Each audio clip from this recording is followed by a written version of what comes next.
Praise the Lord. आप सभी को जय मसीह की। परमेश्वर का धन्यवाद करते हैं परमेश्वर के पवित्र समय के लिए और परमेश्वर की हजूरी के लिए। आइए हम प्रार्थना में जाने से पहले परमेश्वर के पवित्र वचनों को देखेंगे जो पवित्र बाइबल में से लिए गए हैं। हालेलुया। आइए हम देखेंगे पहला तीमुथियुस उसका 6 अध्याय उसकी 7 और 8 और 9 आयत को। हालेलुया। क्योंकि ना हम जगत में कुछ लाए हैं और ना कुछ ले जा सकते हैं। यदि हमारे पास खाने और पहनने को है तो इन्हीं पर संतोष करना चाहिए। पर जो धनी होना चाहते हैं वे ऐसी परीक्षा और फंदे और बहुत सी व्यर्थ हानिकारक लालसाओं में फंसते हैं। यह मनुष्य को बिगाड़ देती है, विनाश के समुद्र में डुबा देती है। हालेलुया। यहाँ पर परमेश्वर का वचन हमें कहता है क्योंकि ना हम इस जगत में कुछ लाए हैं और ना कुछ ले जा सकते हैं। जब मनुष्य इस धरती पर जन्म लेता है तो वह खाली हाथ आता है। उनके हाथ में कुछ नहीं होता और उसका जन्म जब होता है तब वो खाली हाथ ही इस संसार में उसका जन्म होता है। और जब वो इस दुनिया से वापस जाता है तो वह खाली हाथ ही लौट जाता है। हालेलुया। उसके साथ ऐसी कोई संसारिक चीज़ वस्तु नहीं जाती जिसके लिए वो हर समय हर वक्त लालसाओं में पड़ा रहता था। हालेलुया। आज हम देखें कि क्या मनुष्य को कर्ज लेना चाहिए? क्या अपनी ज़रूरतों को पूरा करने के लिए उन्हें एक्स्ट्रा पैसे जो बैंक से वो लेता है वो लेने चाहिए या नहीं? क्योंकि वचन में लिखा हो कि हम खाली हाथ आए थे और खाली हाथ ही वापस चले जाएंगे। वचन कहता है कि 8 आयत को अगर हम देखते हैं कि यदि हमारे पास खाने और पहनने को जितना हमें परमेश्वर ने दिया है, यदि हमारे पास खाने के लिए और पहनने के लिए, हमें उसमें क्या होना चाहिए? संतुष्ट रहना चाहिए। उसी में ही हमें अपने आप का अपना जो गुजारा है, अपना जो भी हम कमाते हैं, जो हम काम करते हैं, उसी में ही हमें संतुष्टि होनी चाहिए। लेकिन आज का मनुष्य क्या करता है? वो ये भूल जाता है कि जब हम इस संसार में आए थे तो हम खाली हाथ आए थे और जब हम इस संसार से जाएंगे तो खाली हाथ ही वापस लौट जाएंगे। लेकिन आगे हम वचन में देखते हैं 9 आयत में, पर जो धनी होना चाहते हैं, जो मनुष्य धनी होना चाहता है, वो अमीर होना चाहता है, लोगों को देखकर वो देखता है कि उन लोगों के पास बहुत सी ब्लेसिंगें हैं, उनके पास बहुत बड़ी गाड़ी है, उनके पास बड़ा बड़ा मकान है, उनके पास बहुत सा पैसा है, धन है, वो अपनी लाइफ में एंजॉय कर रहा है, वो हर एक चीज़ वो पाना चाहता है जो उनके पास है। तो वह क्या करता है? लोगों को देखकर पैसा उधार लेने की कोशिश करता है। वह अपने बैंक में जाता है और बैंक में जाकर बड़े बड़े लोन ले लेता है। जब वो लोन लेता है, वो लोन लेकर बहुत सी गाड़ियाँ, बहुत से मकान, बड़े बड़े मकान तो वो बना लेता है।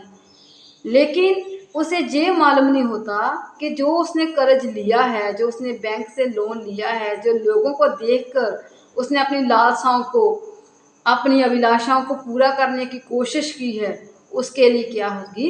हानिकारक होगी। क्योंकि वचन कहता है जो धनी होना चाहते हैं वे ऐसी परीक्षा और फंदे में फंस जाते हैं, हानिकारक लालसाओं में फंस जाते हैं जो मनुष्य को बिगाड़ देती है।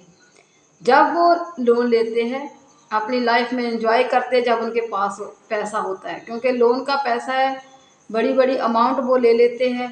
वो उन पैसे को बहुत सी ऐसी वस्तुओं में वो वेस्ट कर देते हैं जिससे उनको ज़रूरत भी नहीं होती। बुरी संगत में वो पड़ जाते हैं, वो जो उनने पैसा लिया उनका वो नशा करते हैं, बहुत से क्लबों में जाते हैं, वहाँ पे एंजॉय करते हैं, अपनी लाइफ में सोचते हैं कि एक दूसरे से बढ़कर वो दिखाना चाहते हैं कि मैं बहुत अमीर हूँ, मेरे पास बहुत पैसा है। वो उस पैसे को व्यर्थ यूज़ करते हैं।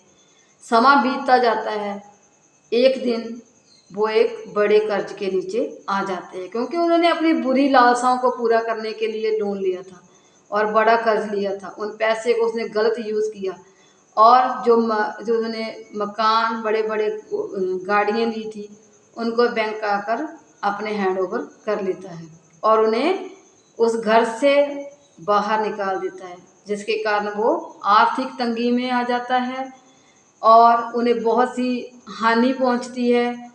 वो उसकी जो हालात है, जिसकी हालत है, बिगड़ जाती है और उनको विनाश की ओर ले जाती है और उसको क्या करता है, उन्हें बहुत सी हानि का सामना करना पड़ता है, जिसके कारण वो क्या करता है, डिप्रेशन में जाता है, सुसाइड करने की कोशिश करता है। अपने आप को लोगों के सामने वो अपनी नज़रों को मिला नहीं पाता। क्यों? क्योंकि जो उसने कर्ज लिया था उसकी ईएमआई, उसकी किस्तें उन्हें वापस नहीं कर पाया, क्योंकि उसने अपना जो पैसा बैंक से लेकर एंजॉय किया, उसका गलत इस्तेमाल किया। उसे उसे बड़े बड़े मकान डाल लिए लोगों को देखकर, अपने आप को अमीर बनाने के लिए अपने दोस्तों में जाकर उन्हें बड़ी बड़ी पार्टी करनी शुरू कर दी है, अपने आप को अमीर दिखाना शुरू कर दिया उनने। और ऐसा करने से वो एक पूरे कर्ज में डूब गया और उसे बहुत सी हानि का सामना करना पड़ा। और उसको क्या होता है, वचन जी कहता है कि उसे हानिकारक अपनी लालसाओं में वो फंस जाता है और उसका जो मनुष्य है उसके हालात बिगड़ जाते हैं। आखिरकार वो सुसाइड करता है और डिप्रेशन में चला जाता है। इसलिए परमेश्वर का वचन कहता है कि जब हम इस जगत में आए हैं तो हमें खाली हाथ ही आए थे और खाली हाथ ही हम वापस लौट जाएंगे। जितना हमें परमेश्वर ने दिया है उतने में ही हमें संतुष्ट रहना चाहिए। अगर हमें परमेश्वर देना चाहेगा उससे बढ़कर, तो वह अपने स्वर्गीय धन से हमें ब्लेस करेगा। अगर हम अपनी अपनी मन की अपने ही योजनाओं के अकॉर्डिंग लोगों को देखकर हम अपनी लालसाओं को, बुरी लालसाओं को पूरा करने की कोशिश करेंगे, बड़े बड़े गाड़ियाँ लेने की कोशिश करेंगे, तो हम फंदे में फंस जाते हैं और हम पर बहुत सा कर्ज हो जाता है, जिसे हम वापस नहीं कर पाते और हमारे आर्थिक हालात बिगड़ जाते हैं और हमारी हालात ऐसे बन जाते हैं कि कोई भी हमारा साथ नहीं देता फिर। और इसलिए परमेश्वर का वचन कहता है, जितना तुझे दिया गया है उतने में ही तुम संतुष्टि करना सीखो, उतने में ही तुम अपने आप को उसमें अपने अपना लाइफ में अपना अपना गुजारा, अपना समा, अपना जो भी परमेश्वर ने तुझे दिया है उसे तुम सब्र करना सीखो। वो कहते हैं ना, कहते हैं भी पंजाबी में, वो कहते हैं कि सब्र का फल क्या होता है, मीठा होता है। तो इसीलिए वचन में लिखा हुआ है कि तुम क्या करो, सब्र करना सीखो, संतुष्ट रहना सीखो जो परमेश्वर ने आपको दिए है। अगर हम ऐसे बड़े बड़े लोन लेंगे जिसकी हमें ईएमआई वापस नहीं कर पाएंगे, तो हमें बहुत सी हानि का सामना करना पड़ेगा। क्योंकि अगर हमें हमारी ज़रूरतों को वो परमेश्वर जानता है, अगर हम परमेश्वर से प्रार्थना करेंगे तो हमें उसकी वो पूरा करेगा। लेकिन हम उसकी मर्ज़ी के खिलाफ कुछ करेंगे, लोगों को देख कर करेंगे, तो हम आखिरकार हम एक फंदे में फंस जाएंगे और हमें बहुत सी हानि का सामना करना चाहिए, इसे का सामना करना पड़ेगा। और इसीलिए परमेश्वर का वचन कहता है कि जितना तुझे दिया गया उतने ही तुम क्या करो, संतुष्ट रहो।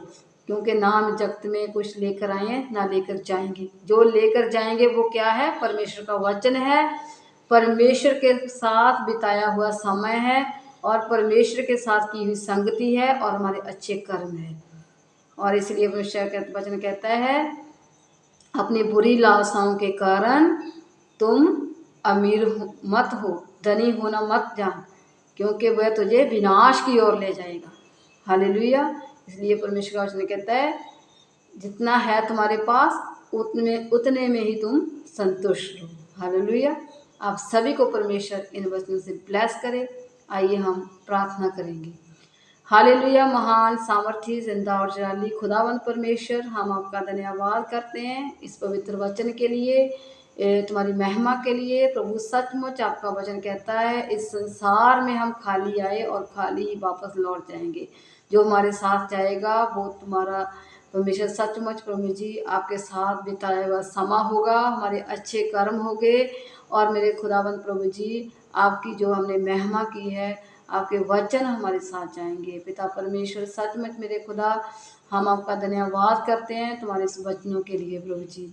प्रार्थना करते हैं जितने भी इस प्रार्थना को सुन रहे, वचनों को सुन रहे प्रभु जी, वे अपनी अपनी कल्पनाओं को, अपनी लालसाओं को पूरा करने के लिए प्रभु कोई ऐसा काम ना करे जिसके कारण उसे हर एक फंदे में फंसना पड़े और वह बहुत सी मुसीबतों का उन्हें सामना करना पड़े। इसलिए परमेश्वर उन्हें शुद्ध बुद्धि दे, समझ दे, ताकि प्रभु तुम्हारे वचनों को वो सुने और तेरी महिमा करने पाए। जितना तूने उन्हें दिया परमेश्वर, उनमें से मेरे खुदाबंद परमेश्वर वो संतुष्ट रहना चाहे, उनमें से मेरे खुदाबंद प्रभु अपनी लाइफ में हर एक काम को करने पाए मेरे खुदाबंद। क्योंकि आपका वचन कहता है मैं महिमामयी धन से तुम्हारी घटी को पूरा करूँगा। पिता परमेश्वर इन्हें ब्लेस कीजिए प्रभु जी, हर एक बुरी लालसा से आज़ाद कीजिए और अपना पवित्र आत्मा प्रभु इनकी लाइफ में, तेरा पवित्र आत्मा इनकी लाइफ में कार्य करे। कोई अंधकार की ताकत इन्हें छोड़ ना पाए प्रभु जी, आपकी सामर्थ्य याद लोगों के लाइफ में हो प्रभु जी। हम प्रार्थना करते हैं प्रभु जितने जन बीमार है परमेश्वर और किसी भी रोग से ग्रस्त है मेरे खुदाबंद प्रभु जी, दुष्ट आत्मा से ग्रस्त है, यीशु मसीह के नाम से हम उसे आज़ाद करते हैं प्रभु जी। आपके सामर्थ्य वचन को में रिलीज करते हैं प्रभु जी। आपका वचन कहता है मैं अपने वचन को बेचकर तुझे अच्छा करूँगा प्रभु जी। आपने इन्हें अच्छा कर दिया, हम आपका धन्यवाद करते हैं प्रभु जी। सचमुच प्रभु जी इन्हें प्रभु जो दिया गया है उन्हें में इस मेरे खुदावन जो संतुष्ट रहना सीखें और आपकी महिमा करने पाए, आपके पवित्र वचनों को पिता परमेश्वर जानने पाए और आपके बताए हुए रास्तों में चलने पाए मेरे खुदा। हम आपका धन्यवाद करते हैं, आपने हमारी प्रार्थना को सुना और कबूल किया। हम इस प्रार्थना को प्रभु यीशु मसीह आपके सामर्थ्य और पवित्र नाम में मांग लेते हैं, आमीन। Hallelujah. God bless you all.